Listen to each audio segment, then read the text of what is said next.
Est-ce qu'on peut acclamer la présence de Jésus ce matin? Seigneur Jésus ce matin. Amen. Wow. Alors, nous allons aujourd'hui entamer directement notre sujet, les 7 gloires du Seigneur Jésus-Christ.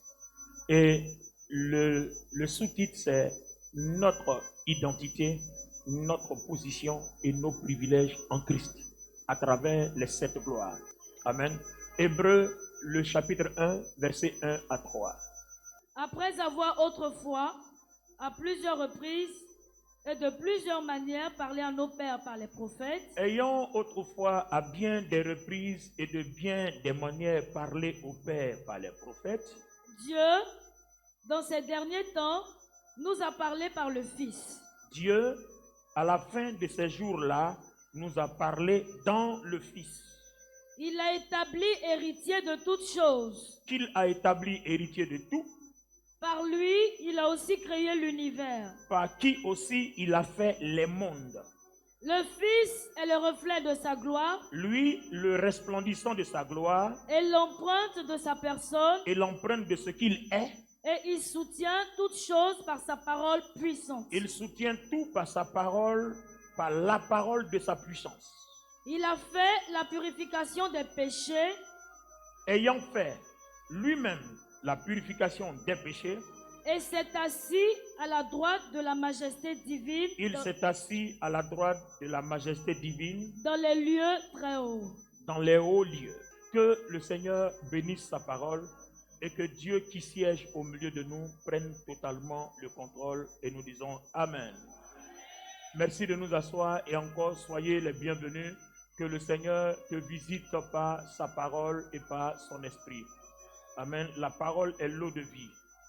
Alors, nous avons déjà fait 3 parties sur ces 3 versets depuis presque un mois. Aujourd'hui, c'est le 4e dimanche. On est sur les mêmes 3 versets. Vous comprenez que l'interprétation de la Bible, verset par verset, si nous voulons le faire, il va falloir des siècles pour finir toute la Bible. Amen. Ayant autrefois à bien des reprises parlé, à bien des reprises et des manières parlé au Père par les prophètes. Donc la pensée de Dieu a été traduite, consignée par écrit et annoncée aux prophètes pour que les gens de l'époque sachent comment marcher avec Dieu le Père. Et il dit maintenant qu'à notre époque, la pensée de Dieu est communiquée au Fils et qui nous est consignée en parole de maintenant jusqu'à la fin des temps. Qu'est-ce que cela représente? Personne ne peut faire la volonté de Dieu sans connaître la pensée de Dieu. Hier, le Seigneur m'a utilisé pour parler à un de mes parents pendant que je faisais le sport.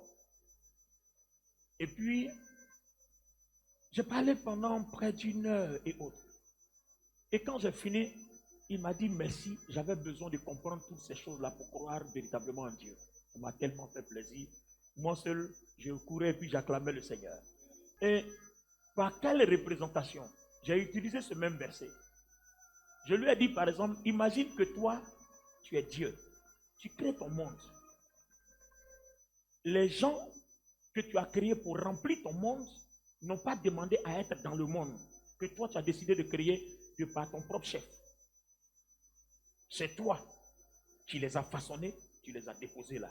Alors, dis-moi, cher oncle, cher père, dis-moi, est-ce qu'il est concevable à cet instant-là que quelqu'un vienne faire dans ton monde que tu as créé, où toi tu l'as déposé, quelqu'un fasse ce qu'il veut?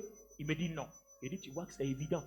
C'est comme ça que Dieu t'a créé, toi et moi, et nous a déposés ici. Qu'est-ce qu'on a fait pour lui donner gloire ou bien pour qu'il ne regrette pas de nous avoir mis dans son monde en nous créant?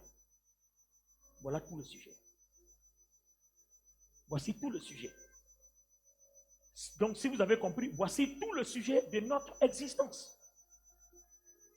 Il t'a imaginé. Tu n'étais même pas là. Tu ne savais même pas. Et puis, il t'a déposé. Pour faire quoi? Pour faire sa volonté. Oh, pendant que je parle, le Saint-Esprit m'envoie 20 versets que je n'ai pas préparés pendant mon message. Oh Dieu, tu m'as établi pour faire ta volonté. Les pasteurs, aidez-moi. Donc vous voyez qu'en fait, tout ce que nous sommes, c'est pour faire quoi? La volonté de Dieu. Tout ce que tu es, tout ce que je suis, tout ce que j'ai à faire, c'est que la volonté de Dieu. La différence est que nous faisons ce que nous avons envie de faire, ignorant même le but pour lequel Dieu s'est donné tout ce mal pour nous déposer sur la terre.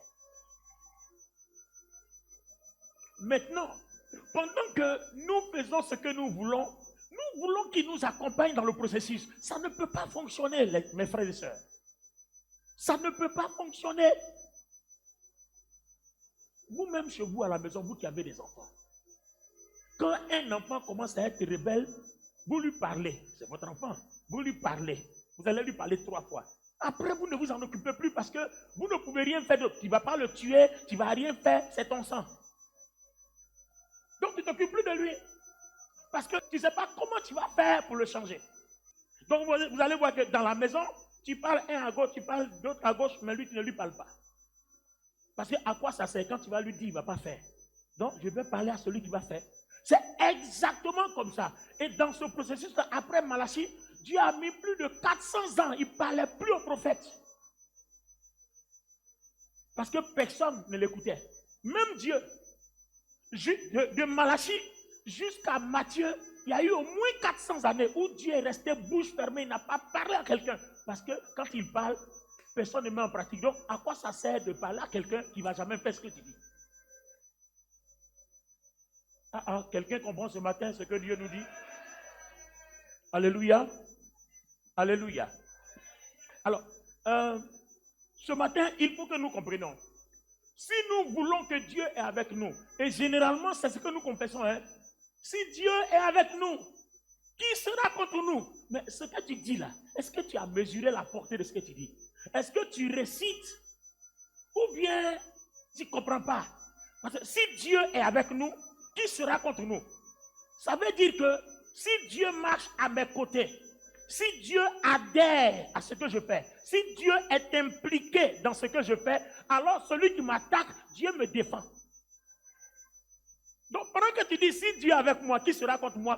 Quelle est ton identité, ta position, ta relation vis-à-vis du Seigneur? Parce que notre relation là, c'est lié à notre identité, c'est lié à notre position et c'est lié à nos privilèges.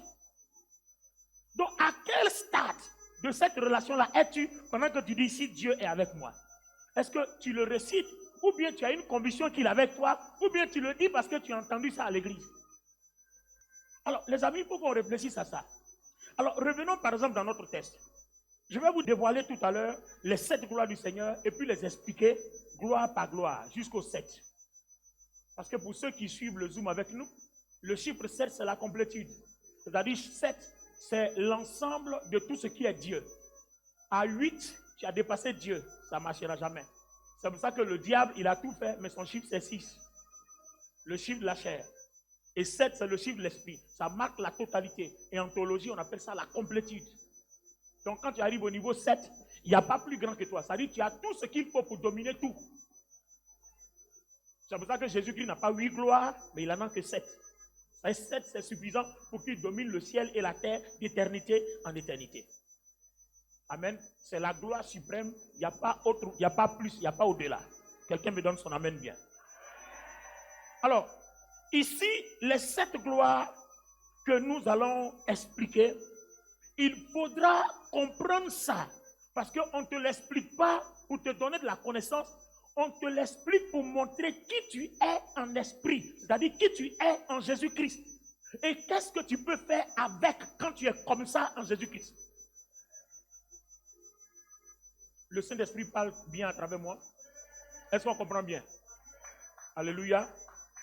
La vie chrétienne, la crucifixion, la mort, l'ensevelissement, la résurrection de Jésus nous donne des pouvoirs, nous donne du privilège.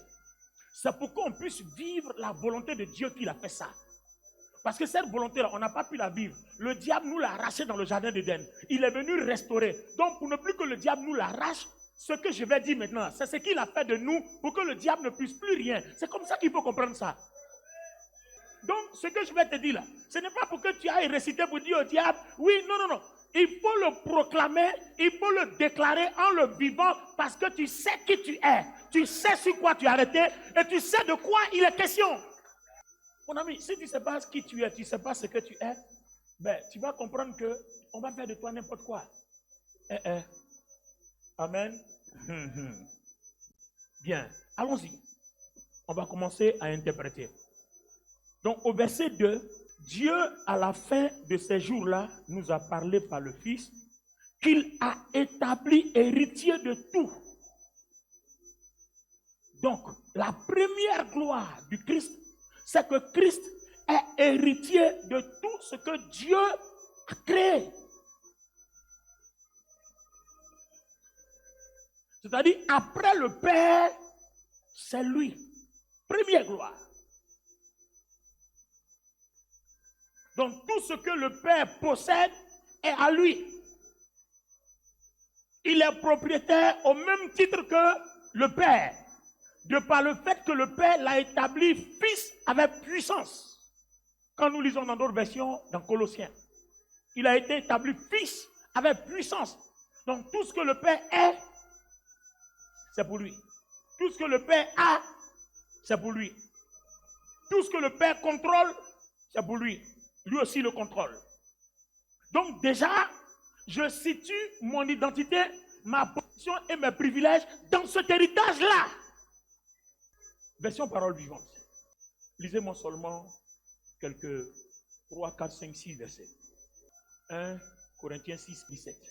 Par contre, celui qui s'est uni au Christ devient spirituellement un avec lui grâce au Saint-Esprit. Celui qui est uni à Jésus-Christ est spirituellement un avec Jésus-Christ grâce au Saint-Esprit. Pourquoi il dit grâce au Saint-Esprit? Parce que Éphésiens chapitre 1, le verset 13 dit, c'est le Saint-Esprit qui nous a scellés au Christ.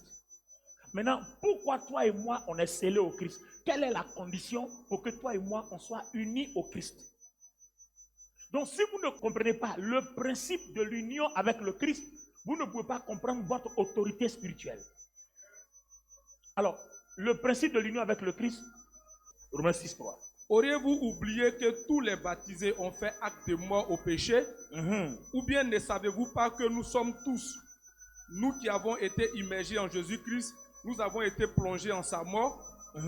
Par le baptême, nous avons donc été ensevelis avec lui afin de partager sa mort. Tout ce que nous étions autrefois est à présent mort et enterré. Et pourquoi cela? Vous savez que le Christ a été ressuscité d'entre les morts par la puissance glorieuse du Père. Oui. Nous aussi, nous avons reçu une nouvelle vie et nous sommes appelés à mener notre existence sur un plan nouveau. Alors, est-ce que vous avez compris ce qu'il a dit? Dès l'instant où tu es baptisé, le Saint-Esprit scelle cette union. Donc, si tu es chrétien que tu n'es pas encore baptisé, ce verset ne te concerne pas. C'est pour ça qu'on insiste à vos oreilles. Faites-vous baptiser, faites-vous baptiser. C'est un principe biblique de la grâce. Une fois que tu passes par les eaux du baptême, Dieu prend ton esprit par le Saint-Esprit. Éphésiens 1:13, il l'unit au Saint-Esprit. À partir de cet instant-là, ton esprit a la même nature que le Christ. Donc, séance tenante, ce que Christ est, tu l'es. Ce que Christ a, tu l'as. Donc, 1 Jean, le chapitre 4, je crois vers le verset 17, il dit, tel Jésus-Christ est, tel nous sommes. À cause de quoi? À cause de notre union avec lui. Quelle est la raison de notre union? Le baptême. Le baptême montre que j'ai compris qu'il est. Je préfère m'associer à lui qu'au diable. Parce qu'il est plus avantageux pour moi d'être associé au Christ que d'être associé au mal, à Satan ou à son esprit mauvais. Donc une fois que le baptême est scellé, tout ce que Jésus-Christ est, tu l'es. S'il est héritier de tout, toi aussi tu es héritier de tout. Même si tu penses que c'est gros pour toi, tu es quand même héritier de tout. Même si tu penses que c'est trop énorme, que ça ne te ressemble pas, tu es quand même héritier de tout.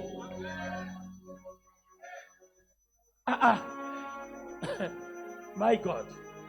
Les amis, c'est ça la foi. Hein? C'est la foi qui est là.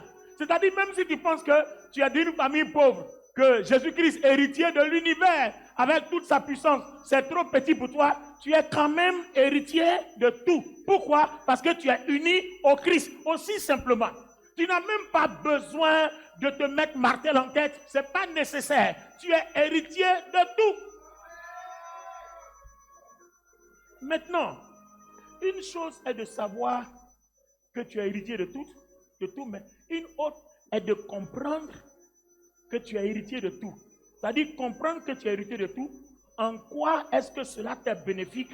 Comment tu te sers de cet héritage pour que ça te profite dans la vie quotidienne? Amen, on y arrive. Gloire à Dieu. Donc, l'union avec le Christ est le moteur véritable de la foi. Si tu n'es pas uni à Jésus-Christ, tu ne peux rien être. Alors, je vous donne un exemple. Regarde le verset 5. Les amis, regardez. J'ai regardé, on m'a partagé une scène qui s'est passée dans un pays, là, je ne vais pas dire le nom pour éviter des choses. Amen. Révérend, viens. Suivez bien. Hein. Il y a quelqu'un qui est riche dans le village. On ne sait pas où il travaille, mais il est riche. Il a maison, il a tout ça. Alors, donc, quand les gens passent, il est dans sa voiture. Quand il voit une personne arriver, il regarde à gauche, il regarde à droite. S'il n'y a personne, il a une baguette comme ça dans sa main. Il sort de sa voiture. Bonjour, comment tu vas? Oui, je vais bien. Alors, tu vas où comme ça? Donc, Jean, il sympathise avec toi. Maintenant, toi, tu continues ton chemin. C'est comme si lui, maintenant, il va monter et puis il va comme c'est fait. 1, 2, 3, tombe. Et quand il tombe net, tout cela se transforme en argent. Il ramasse tout, il met dans sa voiture et puis il est assis. Maintenant, suivez-moi. Ce monsieur qui avait la baguette magique, ou bien comment on peut appeler ça, qui a pris pour taper la personne, pour que tout se transforme en argent. D'accord, dites-moi. Est-ce que lui-même là, s'il laisse la baguette, est-ce qu'il peut? Pourquoi a-t-il besoin? En fait, il est uni à quelque chose. Et il sait se servir de la chose. C'est pour ça qu'il a du résultat. Toi, tu es uni au Christ. Tu ne sais pas te servir de Christ uni à toi. Voilà le problème. Voilà le problème. Il est uni à une baguette dont il sait se servir. Toi, tu es uni à un Christ glorieux, héritier de tout, dont tu ne sais pas te servir. Voilà le problème, les amis. Et c'est ça le problème de notre vie chrétienne. C'est pour ça que Jean 8, 32, 33 dit, vous comprendrez la parole, et la parole fera de vous des hommes libres. Comprendre la parole, c'est savoir se servir de la parole pour aboutir à un homme, une femme libre.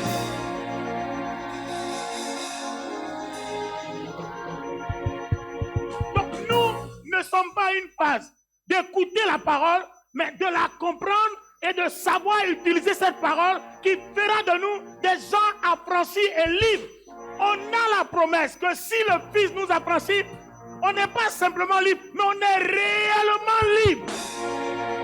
Ça veut dire que le fait de comprendre le Fils, ça fait de toi un homme, une femme de prodige, ayant quelque chose capable de changer l'univers.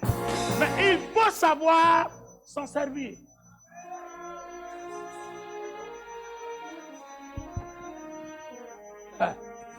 Alléluia. Voilà tout le problème de la vie chrétienne. Alors, un chrétien qui n'aime pas la parole sera toujours le dernier de sa génération. Alors, selon l'ordre protocolaire biblique qu'on vient d'établir, on voit qu'il faut d'abord comprendre la parole avant qu'il y ait les signes. Donc, la Bible dit, les miracles accompagneront ceux qui auront cru. Or, ceux qui ont cru, c'est ceux qui ont compris comment se servir de la parole.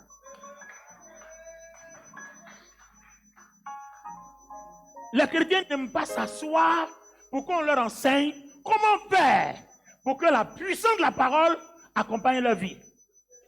Donc, ils attendent que quelqu'un vienne, on impose les mains et puis il y a le miracle. C'est n'importe quoi parce que un temps arrivera où tu n'auras personne à ta disposition pour faire ça.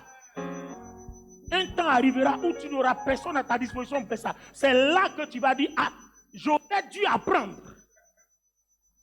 Et c'est pour t'apprendre que Dieu m'a établi ici. Il n'y a pas autre chose.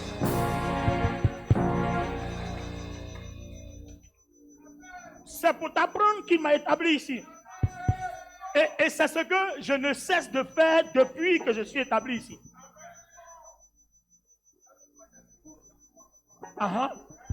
Ça vient. Amen.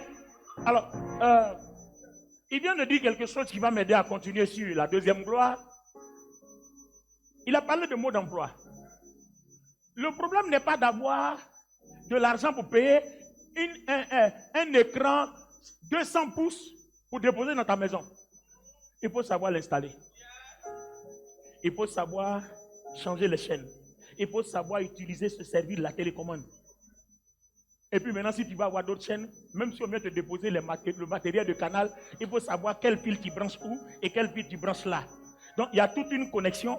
Et cette connexion-là, c'est ce qu'on est en train de t'expliquer. La connexion, c'est la pensée de Dieu. Et toi, ton acte, c'est de les prophétiser, les déclarer, croire que c'est la vérité.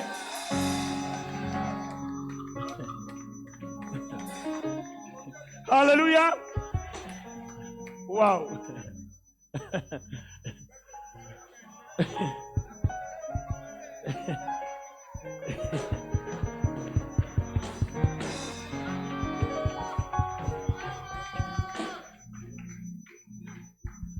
Alléluia. C'est d'ailleurs la raison pour laquelle, quand j'ai prié le Seigneur pour avoir le titre de la conférence, le Saint-Esprit m'a dit la volonté parfaite de Dieu. Il n'a pas simplement dit la volonté de Dieu, mais parfaite de Dieu. Donc le signe là, ça se trouve dans la volonté parfaite, pas simplement la volonté de Dieu. Amen. Puissant ça. Waouh, c'est fort. Alors, donc l'héritage, tout le monde sait ce que c'est qu'un héritage. Tout ce que ton papa a dans la maison, ce que ta maman a, le jour où elle n'est pas là, c'est pour toi. Oh, le Christ est déjà parti, il y a déjà eu mort. Donc le notaire a déjà lu le testament, il y a eu déjà le partage, chacun a la disposition de ses biens. Ce n'est pas maintenant je vais demander à Jésus, donne-moi. Il est déjà mort, il m'a déjà donné. Donc je le possède, je n'ai pas qu'à déclarer, à confesser pour voir ça se manifester. C'est tout. Je ne demande plus qu'on me donne, on m'a déjà donné. Donc tout ce que nous lisons ici là, c'est des choses qui nous ont été déjà données. Donc le but du diable, c'est de te faire douter qu'on t'a donné. À toi de lui dire c'est faux. Même s'il y a un problème, on va donner. Même si c'est compliqué, on m'a donné. Même si c'est difficile, on m'a donné. Même si c'est dur, on m'a donné. Même s'il y a opposition, on m'a donné. Même si la porte est fermée, on m'a donné. Que la porte soit ouverte, on m'a donné. Alléluia. On m'a donné. On m'a donné.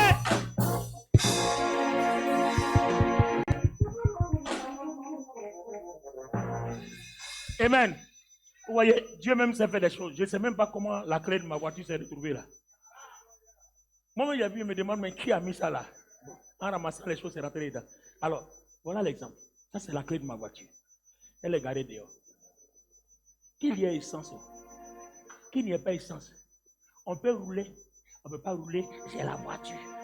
J'ai la clé. Si tu veux, pour enlever toutes les sangs dedans, j'ai déjà la voiture, on m'a donné, je l'ai. J'ai la clé, c'est pour moi. Maintenant, on va mettre essence. Si tu veux pas te mettre devant, après de moi, je suis assis dedans là. On m'a donné. Maintenant, à moi de dire, quitte là. Si tu ne quittes pas là, je vais te tuer. Et puis si j'accélère aussi, tu vas mourir. Maintenant, pourquoi tu n'accélères pas? Ça, ce n'est pas Dieu qui va te demander d'accélérer. C'est toi qui dois accélérer. C'est toi-même qui dois accélérer. Parce que la personne qui appuie sur l'accélérateur, c'est toi. Et la personne qui appuie sur le frein, c'est toi. Dieu ne va pas te dire accélère ou freine. Tu as la voiture, fais de ça ce que tu veux et personne ne doit t'empêcher de circuler. Come on, somebody. Ma télé que j'ai dans ma chambre, qui va me dire à quelle heure je dois l'allumer? C'est pour payer et puis avoir la télé là. C'est ça qui est le problème. Mais mon papa Jésus-Christ a déjà payé pour moi. Donc, est-ce qu'à partir du moment où je l'ai dans ma maison, on me l'a livré? Quelqu'un peut me dire, faut regarder à telle heure, faut pas regarder à telle heure. Je lui dis, ton problème là, c'est où? Ton problème est où? Aïe! Les amis, c'est de la foi qu'on est en train de parler comme ça. Donc, il y a quelque chose qui dépend de toi. Voilà ma voiture, elle est garée là. Maintenant, si je sors du culte que je veux marcher pour aller chez moi, ça c'est ton problème. Hein? Ça là, c'est ton problème. Hein? Dans tous les cas, tu as dit, Seigneur, on dit, il y a une voiture. Si tu veux laisser et tu veux marcher, c'est toi qui vois. Donc, Dieu t'a tout donné par Jésus-Christ.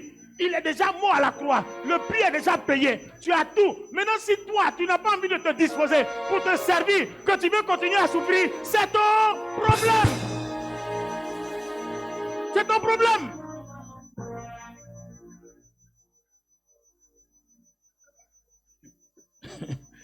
Alléluia. Alors, gloire numéro 2. Alors, la deuxième gloire. La deuxième gloire. Sa puissance créatrice. Alors, lis-moi le verset. Ce qui suit, héritier de tout, dans le passage, héritier de tout. Il a établi héritier de toutes choses. Ensuite. Par lui, il a aussi créé l'univers. Bien, ça c'est la deuxième gloire. Par lui, il a créé l'univers. Attends, est-ce que vous comprenez? Parce que c'est ça aussi. Hein. Le problème là, quand tu comprends mal, ta foi est tordue. Il dit, par Jésus-Christ, Dieu a créé l'univers. Tu sais ce que ça veut dire? Quand on dit univers, c'est-à-dire le ciel, les cieux des cieux, les airs, la terre, sous la terre, les eaux, sous les eaux. C'est-à-dire tout. Dans d'autres versions, on va préciser tout. On remplace univers par tout. Tout à l'heure, dans ma version ancienne, même voici parole vivante dit quelque chose. Ou bien regardez les Bibles là. Il y a d'autres versions qui disent encore d'autres choses. Par le Fils qu'il a créé le monde. Or, dans le psaume, quand on dit à l'Éternel, la terre et ce qui.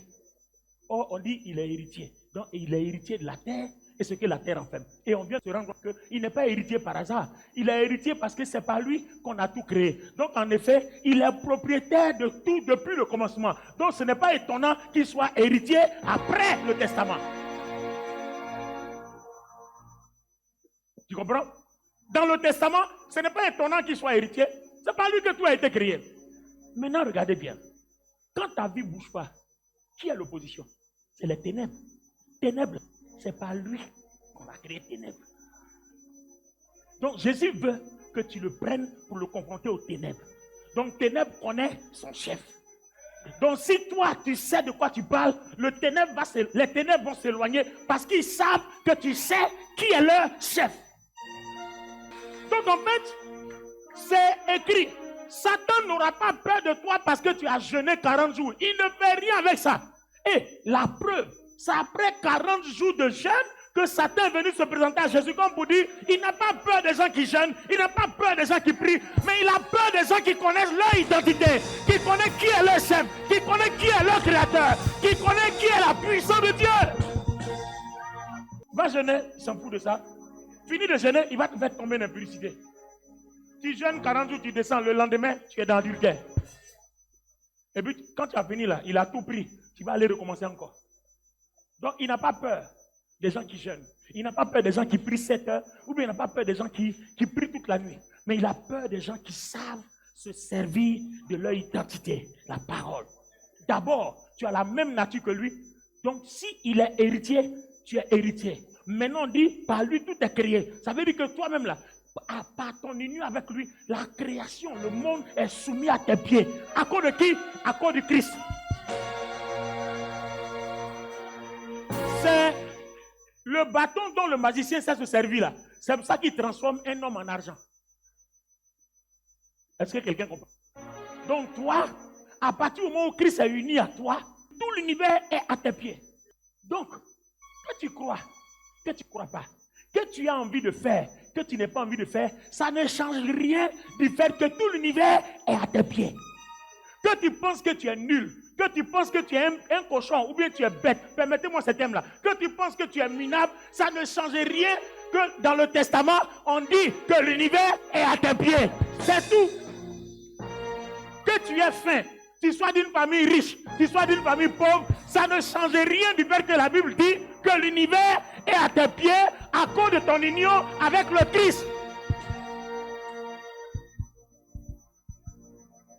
Donc, quand je prie, avant de dormir, je dis, Seigneur, me voici, je n'ai pas mangé ce soir parce que je n'ai pas beaucoup d'argent. Mais ça ne change rien à ma foi. La Bible dit que l'univers est à tes pieds. Et comme je suis uni à toi, l'univers à mes pieds. Tout esprit ou bien toute femme de mari de nuit, tout mari de nuit, ou bien tout argent qui va venir, je le tiens sous mes pieds. S'il insiste que mes pieds écrasent sa tête, Cette parole-là, le Saint-Esprit va faire parce que tu sais de quoi il est question. Et le démon qui est aux aguets là, il a entendu. Tu as déjà libéré la parole. Que la terre soit. Puis la terre a été. Libère la parole, que tout esprit qui vient est à mes pieds. Libère. Et les autres qui doivent confirmer la parole, ils prendront et ils se serviront contre qui de droit. Ah, parce que quand toi tu dors, tu ne sais pas qui va venir t'attaquer. Toi tu as lancé ton épée dans l'air. Celui qui vient passer là, ça va le prendre. Est-ce que c'est compliqué? Par lui, il a été créé. Alors donc tout à l'heure, à la fin, quand on va finir, on va montrer maintenant comment nous en servir. Alors, troisième gloire. Waouh. Troisième gloire, allons-y. Le Fils est le reflet de sa gloire. Très bien, c'est bon. Donc, Jésus-Christ, troisième gloire, il est le reflet de la gloire du Père. Donc, imagine, hey my God, imagine, ce que le Père est, c'est ce que Jésus-Christ est. Lui-même, il a dit dans les évangiles, si tu m'as vu, c'est que tu as vu le Père. Donc, ce que le Père est dans le ciel, Jésus-Christ l'est en chair sur la terre. Et imagine maintenant qu'il a rejoint le Père. Tu sais à quoi ressemble cette unité? Maintenant, il dit, cette gloire-là, en fait, c'est ça qui est uni à toi. Donc, pendant que toi, tu vois les démons et puis tu as peur, en fait, qu'est-ce que Dieu a dit à Jérémie? Je t'envoie comme un agneau au milieu des loups. Si tu trembles, tu vas trembler. Hein? Parce que moi, je ne t'ai pas donné un esprit de timidité, mais je t'ai donné un esprit de puissance et de force par lequel on crie Abba Père. Donc, si toi aussi, tu te saisis de force que tu cries Abba Père, c'est eux qui vont trembler et fuir. Donc, encore une fois, ça dépend de toi. Si tu veux fuir, fuis avec tout ce qui est Dieu en toi. Maintenant, si tu veux rester, reste aussi avec tout ce qui est Dieu en toi, contre tout ce qui est rien. Parce que tout ce qui est Dieu en toi a tout créé de tout ce qui te fait face. Tout ce qui est en face de toi, tout ce qui est Dieu en toi a tout créé. Alors, je résume ça. Hein. Jésus est l'empreinte de la gloire. Donc en fait, prenez un secteur électrique de haute tension. C'est-à-dire les hautes tensions où quand vous rentrez dedans, vous n'êtes même pas encore rentré dedans, déjà le magnétisme autour là, vous grille déjà. Alors imaginez-vous que Dieu est comme ça. On dit que le Christ est comme ça. Maintenant le Christ est comme ça là. On a uni à ton esprit. Imagine ce que ton esprit est. C'est toi qui ne comprends pas que ton esprit est trop puissant. Imagine à quoi tu ressembles. Donc vous voyez que si vous ne savez même pas à quoi vous ressemblez, mais vous serez toujours dans la trouille. Attends, dans le désert, le diable arrive. Il dit à Jésus, après 40 jours de jeûne, il n'a même pas eu peur. Il dit à Jésus, mais si tu es fils de Dieu, après 40 jours, tu as faim, transforme ces cailloux en pain, puis mange. Tu sais ce que Jésus lui a dit?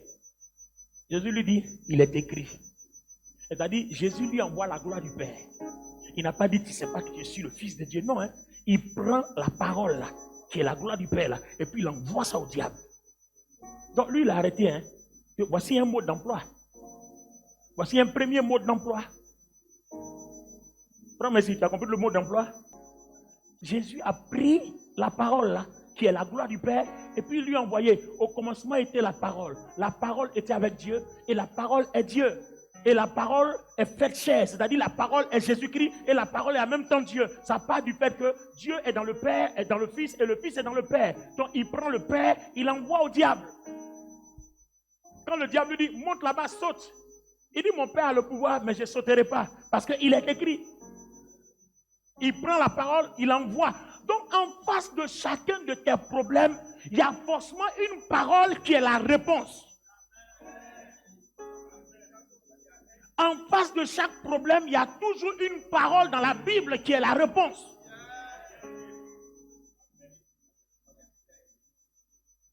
Toujours, il est écrit. Si Ève avait fait ça, Satan n'allait pas triompher à travers le serpent. Parce que, regardez bien, il rentre, il pose une question. Il lui dit,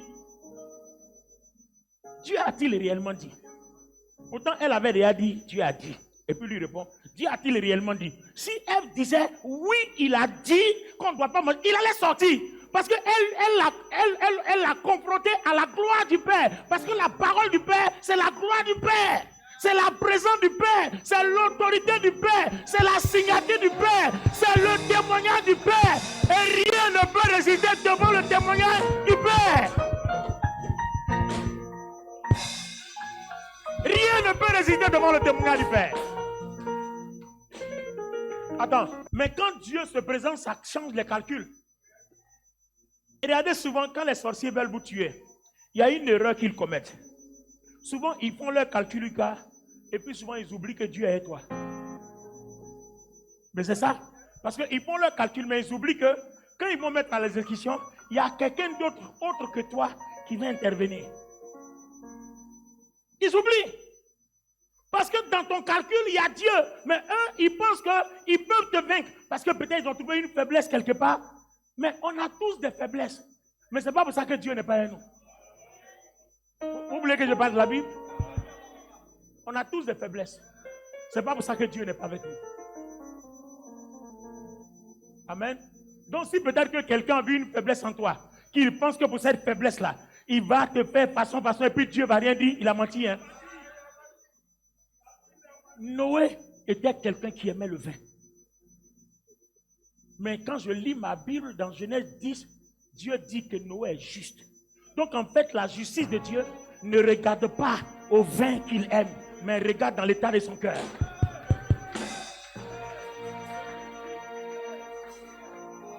Je ne suis pas en train d'encourager quelqu'un à aller boire, non, mais pour dire que dans les principes de Dieu, il y a plus important qu'un verre ou 3 verres que tu as bu, qui a fait que ta tête tourne.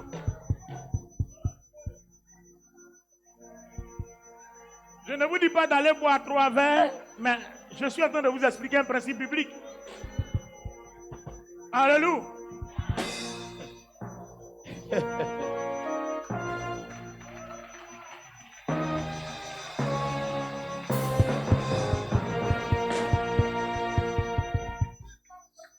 Alléluia.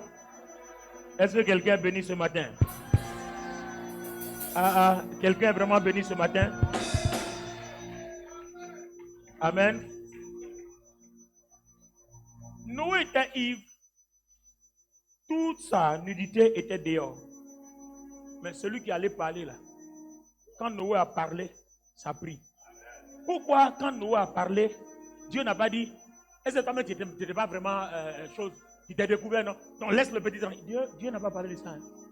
Noé a prophétisé, c'est vrai, j'étais nu.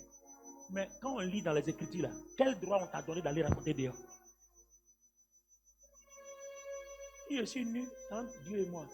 Est-ce que l'Écriture t'a donné un droit d'aller prendre ça, d'aller raconter ça dehors? Voilà là où se trouve la justice de Dieu. Donc, tu ne peux pas te servir d'une justice selon tes émotions, selon tes pensées, pour en faire la justice de Dieu. Ça ne fonctionne pas comme ça. Le gars, il s'est levé, il n'a même pas encore bien cuvé son vin, mais ce qu'il a prononcé là, Dieu a accompli ça. Donc, il a parlé comme un homme juste. Donc, vous voyez, en fait, faites attention. Tout ce qui ressemble à la justice à vos yeux n'est pas forcément la justice de Dieu. C'est la justice de Dieu qui s'accomplit parce que Dieu marche avec des principes. Quand Dieu a établi quelqu'un sur toi, la personne peut être une fausse personne. Hein, mais toi, tu penses que Dieu ne savait pas qu'il était faux et puis il l'a établi là. Donc c'est toi qui vas venir corriger ce que Dieu a établi.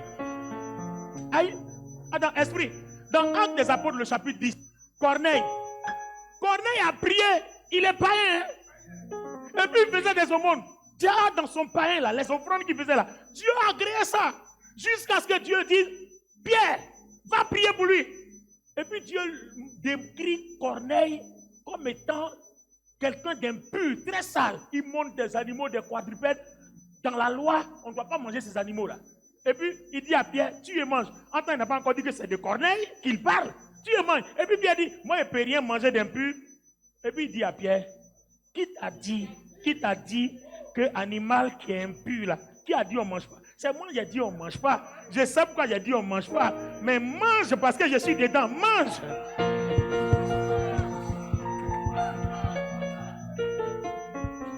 Alors, Vous comprenez que là, nous sommes dans quoi? Nous sommes dans la spiritualité. On n'est pas dans la chrétienté ici. On est dans le cœur de la divinité de Dieu. Où la souveraineté de Dieu s'exprime, qui n'a rien à voir avec la chrétienté.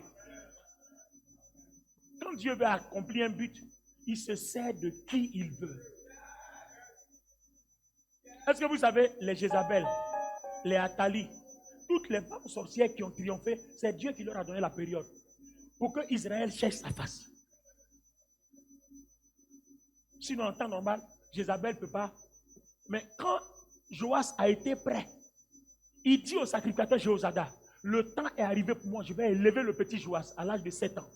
Si Athalie vient, son temps était de 6 ans, c'est fini. Si elle vient tuer là, et puis laisser Joas triompher. Mais Joas n'a pas triomphé jusqu'à ce que le temps de Dieu arrive. Comme quoi, tout ennemi qui se dresse contre ta vie, il est dans un délai prédéfini par Dieu. Il ne l'est pas toujours. La Bible même dit, les ténèbres ne triompheront pas à toujours. Alors pourquoi vous avez peur? Demande à ton ami pourquoi il a peur. Demande à quelqu'un pourquoi il a peur. Demande à quelqu'un pourquoi il a peur. Demande à quelqu'un pourquoi il a peur. Alléluia.